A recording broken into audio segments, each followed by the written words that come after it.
Magandang umaga, Malacañang Press Corps at welcome sa ating press briefing ngayong Martes, August 20, 2024. On August 6, President Ferdinand R. Marcos Jr. appointed former Department of Energy Undersecretary Alexander Lopez as spokesperson of the National Maritime Council, or NMC. A graduate of the Philippine Military Academy, Mr. Lopez also served as the commander of the Western Command and Deputy Chief of Staff for Education and Training of the Armed Forces of the Philippines. He is now tasked to speak on behalf of the NMC on issues related to the West Philippine Sea. To further introduce our new spokesperson, we have with us Presidential Assistant for Maritime Concerns, General Andres Centino. Good morning, gentlemen. Thank you. Good morning, everyone, and thank you all for coming. As mentioned earlier, the President has appointed the spokesperson of the National Maritime Council in the person of Vice Admiral Alexander Lopez. His designation to the position is in line with the directive to have a unified messaging on issues related to the West Philippine Sea. Prior to his designation as the spokesperson, he has served for 38 years in the military service, culminating in his becoming the commander of the Western Command, which covers the West Philippine Sea. And after his retirement from the military service, he continued to serve the government as Undersecretary of the Department of Energy. His designation authorizes him to speak in behalf of the National Maritime Council and without prejudice, of course, to the roles of the different spokespersons of the agencies under the National Maritime Council. And it is my role as directed by the chair of the National Maritime Council to introduce to the public and to the media the designated spokesperson of the National Maritime Council, Vice Admiral Alexander Lopez. Thank you very much, Secretary Centino. Magandang umaga sa ating lahat. Thank you, Secretary Centino, for a very good introduction. So I need not introduce myself anymore. But nonetheless, I would like to take this opportunity to thank our President for giving me this, again, privilege and honor of serving our country, this time in my capacity as the spokesperson of the National Maritime Council. So before I read our statement with regard to the incident of 19 August, allow me to mention that yesterday, the National Task Force of West Philippine Sea reported to our public, to our stakeholders, through a press statement detailing factual details on what happened in 19 August. So the purpose of this press briefing is one, we are talking at the level of the Maritime National Council, policy level. Two, we are echoing the report of the National Task Force. Third, we are also conveying to our stakeholders, both external and internal, some other insights or inputs that would clear the air further what violations the Chinese Coast Guard did in that fateful morning. Fourth, we'd like to express the position of our government with regard to that particular incident. And lastly, it is also a basis for further actions of our government with regard to that incident. So with that as a backgrounder, let me now read the statement of the National Maritime Council on 19 August incident. The Philippine Coast Guard, using BRP Bagakay or MRRV 4410 and BRP Cape Engaño MRV 4411, conducted a regular and routine logistics mission in the West Philippine Sea on 18 August 2024. The early morning of 19 August, the Chinese Coast Guard vessels round and damaged the two Philippine Coast Guard vessels in the vicinity of Escoda Shoal.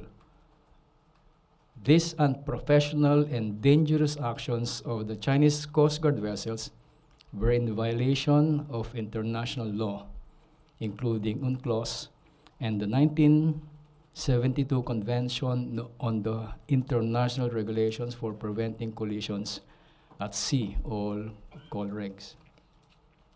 These illegal actions do not contribute to confidence-building measures necessary for the improvement of relations on the basis of mutual respect and for a rules-based international order. Hence, the Philippines urges China to refrain from aggressive actions and adhere to international law. The Philippines expresses serious concern over the deliberate harassment and infringement by China against Philippine sovereignty, sovereign rights, and jurisdiction in the West Philippine Sea. The government remains committed to the President's directive for a diplomatic approach in a peaceful resolution of disputes. The Philippines will continue to uphold its rights and jurisdictions in the West Philippine Sea, sustain our routine maritime activities, and protect its territory and maritime zones from environmental degradation and other illegal activities. So that's our press statement. Thank you very much and good morning. Thank you very much, Vice Admiral Lopez. We will now open the floor to questions from the media. Harley Valbuena, DZME.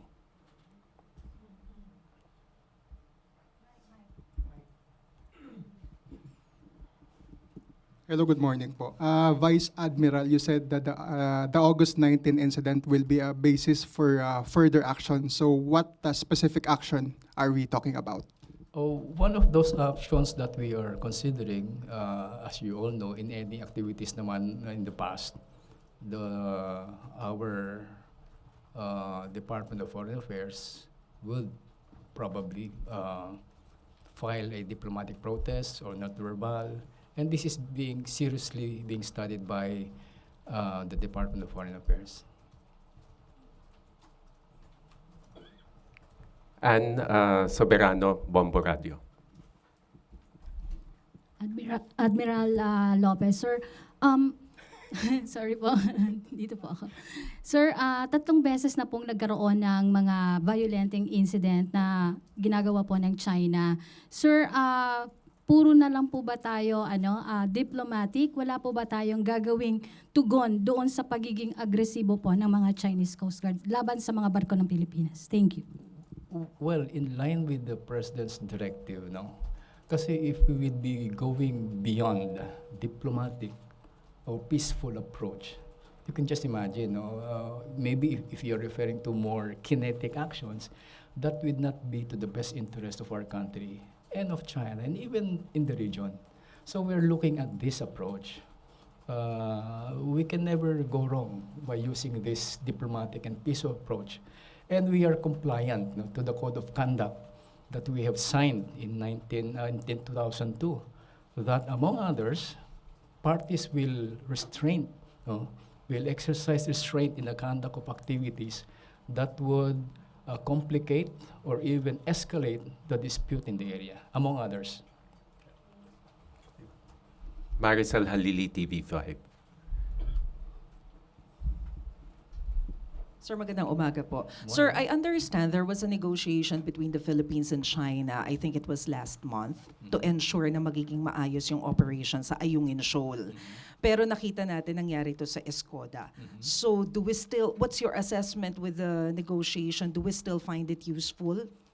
Definitely it is useful because of that understanding that we had with China. It's just a matter of, kasi yung understanding din was focused on the road emissions in Ayungin Shoal.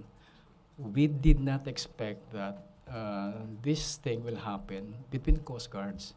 You know, the personality of the Coast Guards, part of their innate functions, is safety of life and property at sea, among others, right? And we just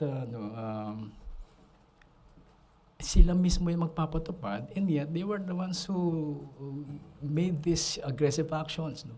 So, di ba, it's 180-degree, right, of what they are supposed to do and what we have done in the morning of 19 August. So what's our plan? So, okay. Maybe that's one area where maybe the scope of the understanding between the two countries, baka this is being seriously studied by our Department of Foreign Affairs, baka pwedeng ma-extend in other areas in our maritime domain. Meaning the whole West Philippine Sea, yung kasama doon sa EEZ natin, sir? Yes, maybe. Again, that's part of the study, whether it would merit coverage of maybe a bigger area or maybe the entire. So we leave it to the Department of Foreign Affairs because they are the principal agent in handling these things. And one more thing, sir, kasi after the incident, naglabas din ng statement yung China saying na Pilipinas na naman yung may mali at tayo na naman yung merong aggressive action. May we have your take on that? Actually, the Philippine Coast Guard is just gathering all the evidence, all the pieces of evidence that would debunk the claim of China. And even, di ba, nakita nyo, they showed a video, parang the intent of that is to tell the world na kita mo, kami ang binangga ng China, ng Philippines rather. But again, we'll just wait for all the documents, pictures and videos that the Philippine Coast Guard will release, maybe later on, showing otherwise.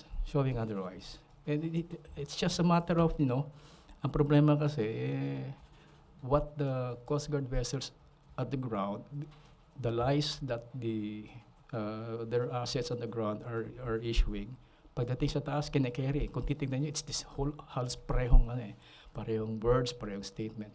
But in contrary, we are very deliberate in coming up with factual details so that, it's a more responsibility to our public and to a certain extent to our international audience that this is really what happened. Then let the public decide. And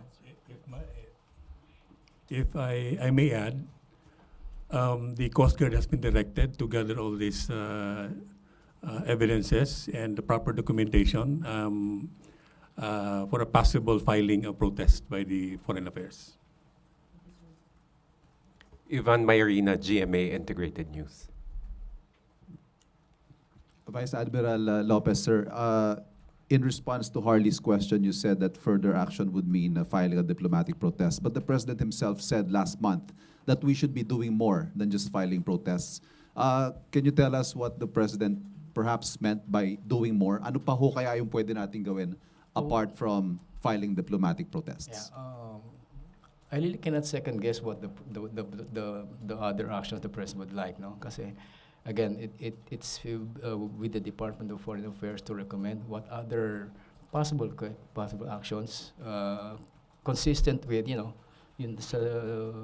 the diplomatic and peaceful approach. So basically, that would rebound into that thing. On another point, as to your role as spokesperson for the National Maritime Council, where do you draw the line between your role and the role of the spokesperson for the National Task Force West Philippine Sea? Yes, as Secretary Centino has mentioned a while ago, it's very clear that my role, I will be at the policy level, that's my role. So the spokespersons of the lower agencies will speak on their behalf, speak on their mandate.